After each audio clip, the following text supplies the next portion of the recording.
Hello दोस्तों, आज के इस वीडियो में मैं आपको इंडियन आर्मी में लेफ्टिनेंट कैसे बनते हैं इसकी पूरी जानकारी देने वाला हूं। जैसे कि लेफ्टिनेंट कौन होता है और इनका क्या काम होता है, लेफ्टिनेंट कैसे बनते हैं, इसकी प्रक्रिया क्या है, कौन सा एग्जाम देना होगा, एजुकेशन क्वालिफिकेशंस क्या होनी चाहिए, लेफ्टिनेंट के पास कितना पावर होता है, लेफ्टिनेंट की सैलरी कितनी होती है, एटसेट्रा। तो अगर आप भी एक लेफ्टिनेंट बनना चाहते हैं तो इस वीडियो के अंत तक बने रहिए। तो चलिए वीडियो शुरू करते हैं।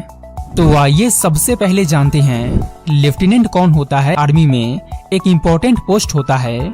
लेफ्टिनेंट के वर्दी पर 2 स्टार लगा होता है। दोस्तों, एक लेफ्टिनेंट 40 से 50 सैनिकों का इंचार्ज होता है, यानी कि 40 से 50 सैनिक लेफ्टिनेंट के कंट्रोल में होता है। लेफ्टिनेंट का काम अपने इन सभी सैनिकों को ट्रेनिंग देना, डिसिप्लिन सिखाना, वॉर स्ट्रेटेजी के बारे में पढ़ाना एंड जरूरत पड़ने पर अपने सभी सैनिकों के साथ युद्ध में जाना, ये सभी काम लेफ्टिनेंट का होता है। दोस्तों, लेफ्टिनेंट बनने का सबसे बड़ा फायदा ये होता है कि इसमें प्रमोशन बहुत फास्ट होता है। लेफ्टिनेंट बनने के 2 साल बाद आपको कैप्टन बना दिया जाएगा और फिर 6 साल बाद आपको मेजर के पोस्ट पर प्रमोट कर दिया जाएगा। तो अब आप जान गए कि लेफ्टिनेंट कौन होता है और इनका क्या काम होता है। तो चलिए अब जानते हैं लेफ्टिनेंट कैसे बनते हैं, इसकी प्रक्रिया क्या है। दोस्तों, लेफ्टिनेंट बनने के 2 रास्ते हैं। पहला है इन थ्रू आप लेफ्टिनेंट बन सकते हैं और दूसरा सीडीएस एग्जाम के थ्रू भी आप लेफ्टिनेंट बन सकते हैं। दोस्तों, एनडीए एंड सीडीएस ये दोनों एग्जाम यूपीएससी के द्वारा कंडक्ट की जाती है। एनडीए एग्जाम जो होता है वो इंटरमीडिएट कैंडिडेट के लिए होता है and CDS exam graduate candidate के लिए होता है। एनडीए एंड सीडीएस ये दोनों एग्जाम का पैटर्न सेम होता है। ये दोनों एग्जाम 3 स्टेजेस में होता है।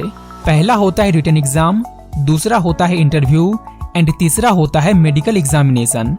तो अगर आप एक लेफ्टिनेंट बनना चाहते हैं तो आपको इन तीनों स्टेजेस को क्लियर करना होगा। तो चलिए इन तीनों एग्जाम्स के बारे में थोड़ा डिटेल में जानते हैं।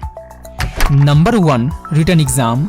दोस्तों, ये एग्जाम ऑनलाइन मोड में आयोजित की जाती है और इसमें ऑब्जेक्टिव क्वेश्चंस पूछे जाते हैं जो कि math, GK, GS, reasoning, English से होते हैं। जो कैंडिडेट इस एग्जाम को क्लियर कर लेते हैं उसे इंटरव्यू के लिए बुलाया जाता है। दोस्तों, इंटरव्यू में आपसे कुछ क्वेश्चंस पूछे जाते हैं जिसका जवाब आपको देना होगा। साथ ही आपकी personality test, communication skills, speaking skills, thought process, confidence etc देखा जाता है।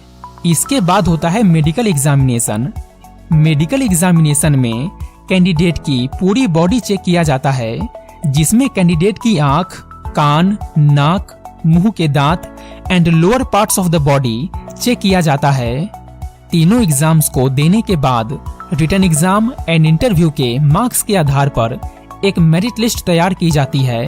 तो अगर आपका नाम उस मेरिट लिस्ट में आ जाता है तो आपका सिलेक्शन लेफ्टिनेंट के पोस्ट पर कर लिया जाता है और आप एक लेफ्टिनेंट ऑफिसर बन जाते हैं। तो आइए अब जानते हैं लेफ्टिनेंट बनने के लिए एलिजिबिलिटी क्राइटेरिया क्या है। दोस्तों, जैसा कि मैंने आपको पीछे बताया कि आप एनडीए एग्जाम या फिर सीडीएस एग्जाम देकर लेफ्टिनेंट बन सकते हैं। अगर आप एनडीए एग्जाम के थ्रू लेफ्टिनेंट बनना चाहते हैं तो आपकी एज 16.5 से 19 वर्ष के बीच होनी चाहिए एंड आप इंटरमीडिएट होना चाहिए। वहीं अगर आप सीडीएस एग्जाम के थ्रू लेफ्टिनेंट बनना चाहते हैं तो आपकी एज 19 वर्ष से 25 वर्ष के बीच होनी चाहिए एंड आपका ग्रेजुएशन कंप्लीट होना चाहिए। एंड एक बात और, कैंडिडेट अनमैरिड होना चाहिए। तो अगर आपके पास ये सभी क्वालिफिकेशंस हैं तो आप लेफ्टिनेंट बनने के लिए फॉर्म अप्लाई कर सकते हैं। तो आइए अब जानते हैं लेफ्टिनेंट की सैलरी कितनी होती है और इनको क्या क्या सरकारी बेनिफिट दी जाती है। तो अगर हम बात करें सैलरी की तो एक लेफ्टिनेंट की सैलरी लगभग 70,000 से 80,000 पर मंथ होती है। इसके अलावा एक लेफ्टिनेंट को रहने के लिए सरकारी क्वार्टर दिया जाता है, फ्री मेडिकल केयर, साल में 2 महीने की छुट्टी, इसके साथ ही डियरनेस अलाउंस, ट्रैवल अलाउंस,